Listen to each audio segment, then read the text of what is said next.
ต่อไปนี้ข้าพเจ้าขอเวลาประมาณ10 นาทีอยากมีคำเห็นสรุปสังร่วมบรรดาเกี่ยวกับบทรายงานของรัฐบาลก็คือการประกอบข้อคิดความเห็นของประธานสมาชิกแห่งชาติก็คือการชี้แจงอธิบายเพิ่มเติมของผู้ตั้งหน้าคณะรับทราบเกี่ยวกับการแก้ไขปัญหายาเสพติดก่อนอื่นกองประชุมห้องขอแสดงความสมเชยมายังรัฐบาลก็คือคณะกรรมการแก้ไขปัญหายาเสพติดระดับชาติที่ได้รายงานสภาพความคืบหน้าการปฏิบัติการชาติในการแก้ไขปัญหายาเสพติดระยะ10 เดือนระยะต่ออยู่แต่ปี24-25ตามมติของสภาแห่งชาติเลขที่10/สปสหรือ11/2023ตะกองประชุมสมัยสามัญที่8ของสภาแห่งชาติชุดที่9และก็แสดงความสมเชยต่อประธานสมาชิกสภาแห่งชาติประกอบความคิดความเห็นอย่างกงไปกงมามีความชอบ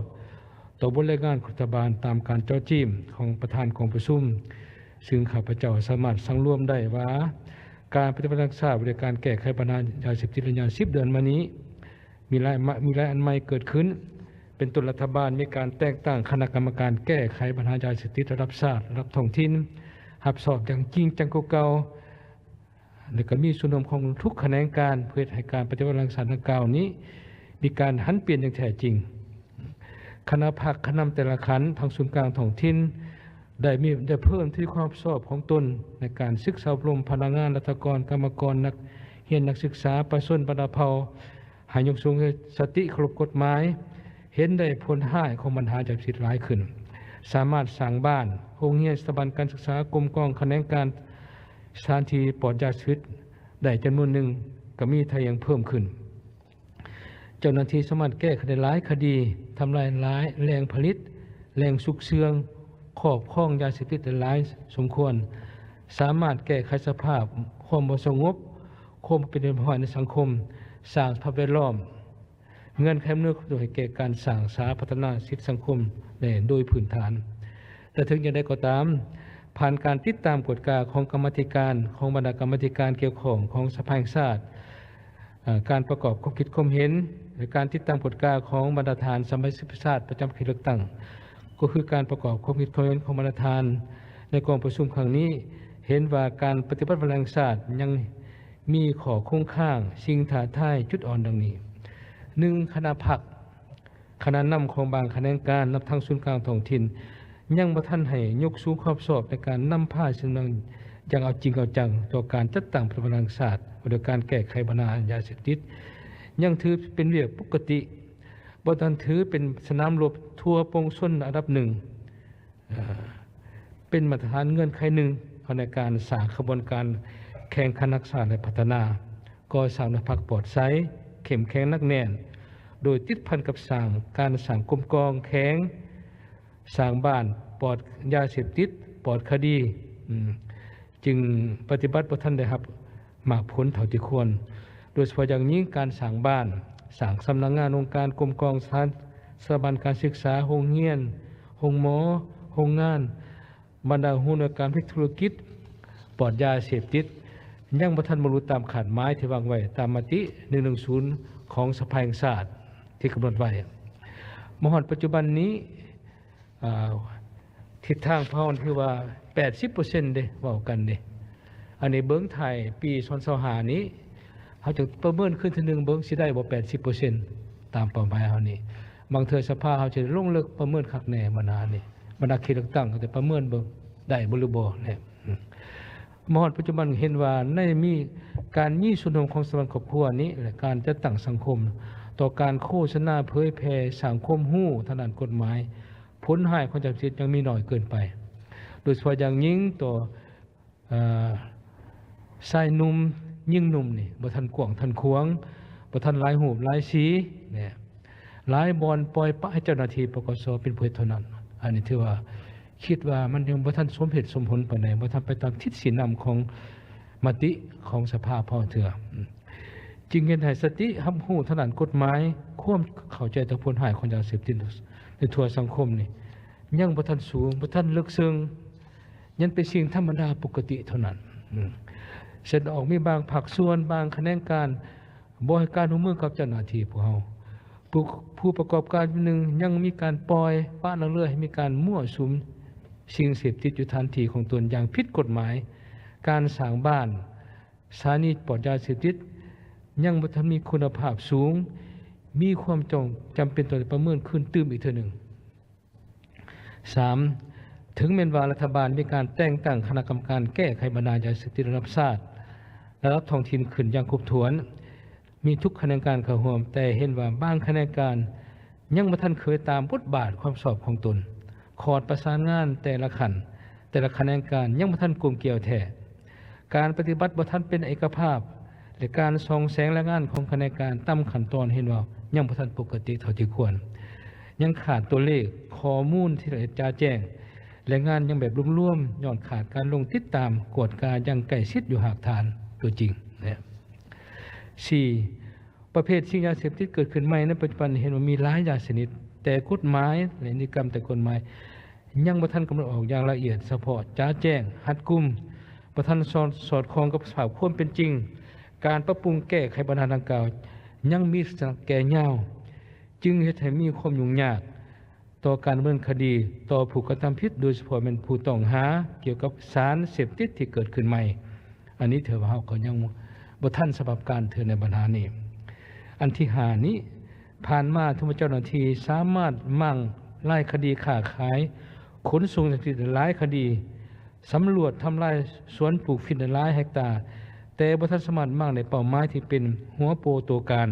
ผู้อยู่เบื้องหลังที่เป็นผู้สั่งการแท้ๆนั้นเฮ็ดให้การสืบต่อมีการค้าขายขนส่งยาเสพติดอย่างตนหนึ่งบ่ทันมีทวงทายจะลดหน่อยถอยลงเถื่ออันนี้เป็นตัวจริงบรรดาทานบรรดาสหายสำหรับกำลังปกสโดยเฉพาะทุกขันท้องถิ่นขันแขวงขันเมืองนี่ถึงวันมีการปรับปรุงโครงการจะตั้งบุคลากรแล้วจำนวนหนึ่งแล้วก็ตามแต่ขาดการฝึกอบรมอย่างเป็นระบบต่อเนื่องเฮ็ดให้ความรู้ความเข้าใจความสามารถของเจ้าหน้าที่จำนวนหนึ่งยังมีการจำกัดไปบ่ทันเกี่ยวกับเทคโนโลยีใหม่อันนี้อยากให้ทั้งองค์การปกสลงลึกเบิ่งตื่มเพราะว่าพอข่าจะเขาเปลี่ยนเรื่อยๆอันเทคโนโลยีนี่ปัญหาเรื่องยาเรื่องหยังเขาเปลี่ยนปรับเปลี่ยนเรื่อยๆแต่เฮาต้องทันสภาพการปัญหานี้การเพิ่นคดียังศึกษาบางแขวงยังมีหลายคดียังค้างอยู่ในการสืบสวนสอบสวนของเจ้าหน้าที่ย้อนข้อมูลหลักฐานบ่เพียงพอ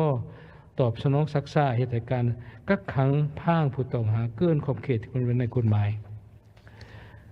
อันที่7นี้เป็นว่าสถานที่ข่ายคุ้มขังรัฐฉานอยู่ขันแขวงขันเมืองรายบ่อนยังคับแคบแออัดอัตราเกณฑ์บ่เพียงพอสถานที่ฝึกวิชาชีพยังถูกจำกัดผู้ต้องหานักโทษเจ็บป่วยยังความยุ่งยากบ่มีหมอปิ่นปัวเฉพาะขาดแคลนงบประมาณยาเป็นปัวพยาธิศูนย์บำบัดปิ่นปัวผู้ติดยาเสพติดยังบ่เพียงพอและประสิทธิผลก็บ่ทันสูงเท่าที่ควรอันที่8นี่เป็นการสนองงบประมาณวัตถุอุปกรณ์ภาชนะจำเป็นรับใช้แก่การพัฒนาแรงชาติหรือการแก้ไขความเนี่ยยาเสพติดนี่เบิ่งรวมแล้วถือมีการปรับปรุงแล้วก็ดีแต่ว่าก็ยังมีความยุ่งยากฉะนั้นข้าพเจ้าก็ได้เว้ากับท่านรองประธานสภาสมมาตรนี้ให้ล่มกระทรวงการเงินเบิ่งล่มกระทรวงปกสเบิ่งว่าในงบเฮาดัดแก้เกินแผนปีนี้จะให้ปัญหาโครงการปฏิบัติพลังศาสตร์แก้ไขปัญหาเศรษฐกิจมีบ่จะให้หลายปานใดและต้องการในช่างแน่พอเฮ็ดให้มันมีการหันเป็นรีเลยเป็นต้นอุปกรณ์การกวดการเสียบนี้มีความจำเป็นหลาย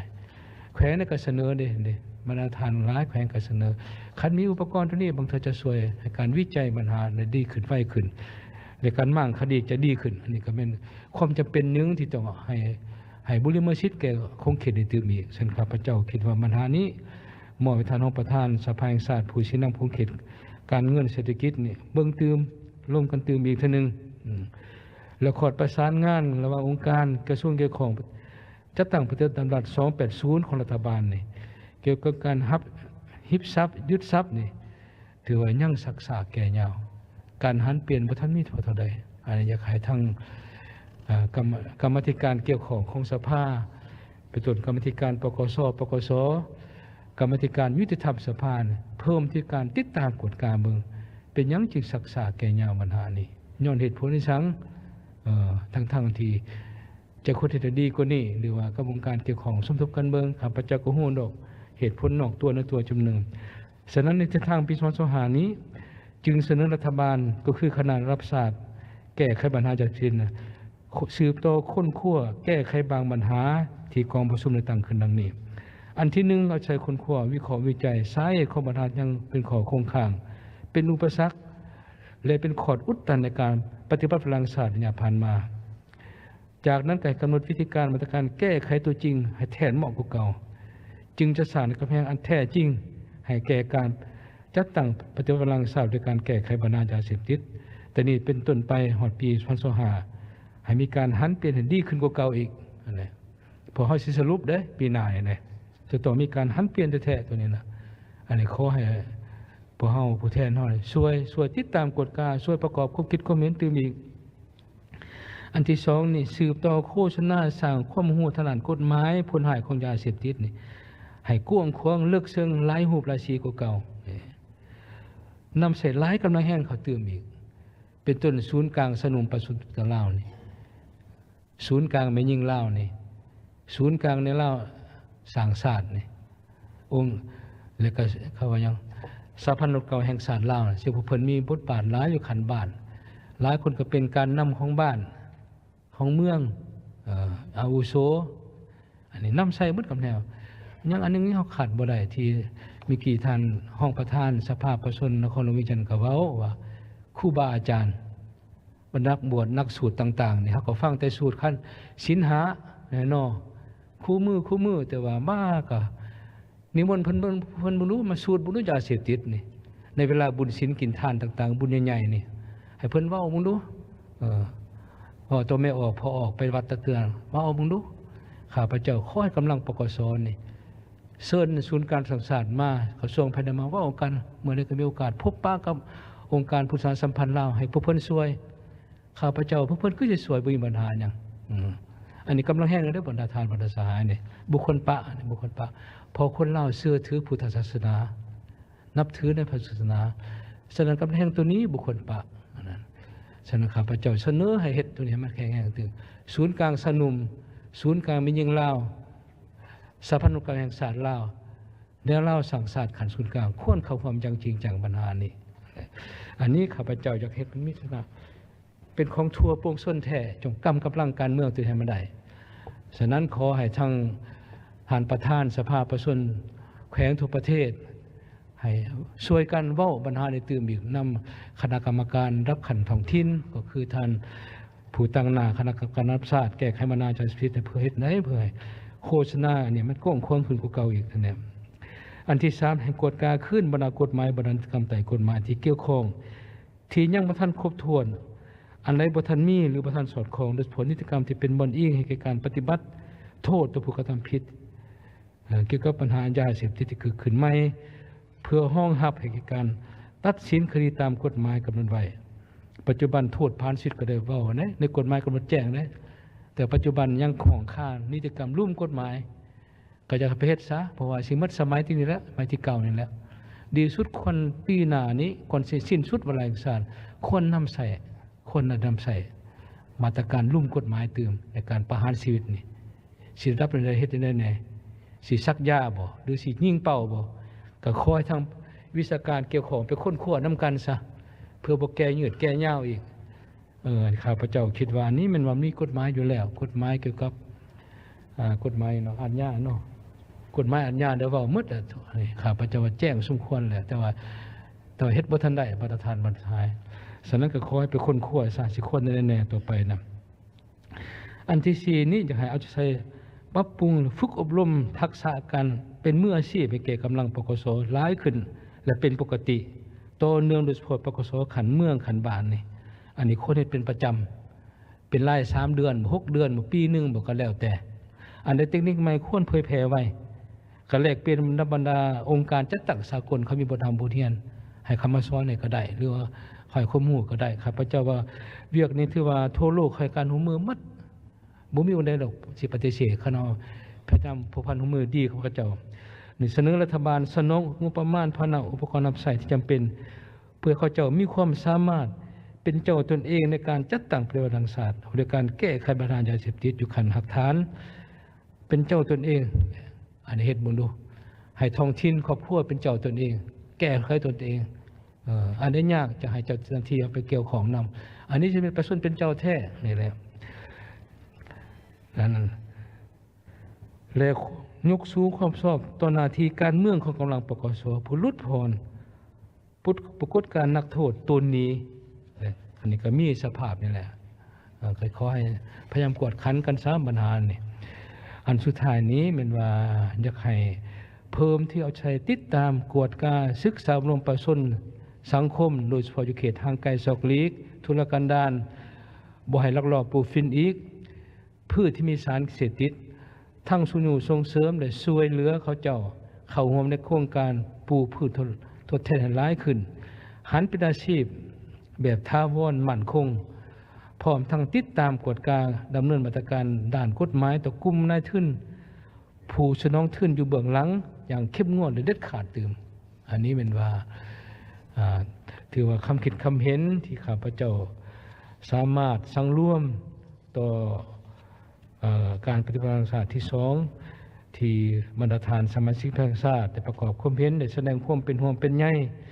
ต่อการปฏิบัติมติเลขที่10ลงที่21เดือน11 2023ในกองประชุมครั้งนี้และขอให้เสนอรัฐบาลนำเอาบรรดาคำคิดคำเห็นคำเสนอที่ยังมีความสอบกลมไปกลมมาของกองประชุมเท่านี้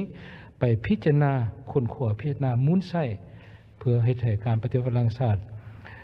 ตามมติ10ของสภาแห่งชาตินี้มีมากมีผลสูงกว่าเก่าและสามารถสรุปในปีถ่ายปีหน้าแน่นอนประธานจ่ายเสพติดนี่คือท่านรองนายกรัฐมนตรีกระทรวงปกสก็ได้ว่าท่านรองนายกรัฐมนตรีกระทรวงปกสก็ได้ว่าแล้วบางทีนี่ก็ใช่มันหมดสิ้นนี่ก็เป็นปัญหาที่บ่ง่ายปานใดแต่ว่าเฮาก็เฮ็ดให้มีการหันเปลี่ยนดีกว่าเก่าในเวลาสุดท้ายของพวกเฮานี่อันนี้เป็นสนามรบเนาะที่บ่ง่ายได้แต่ต้องเฮ็ดให้มันดีที่สุด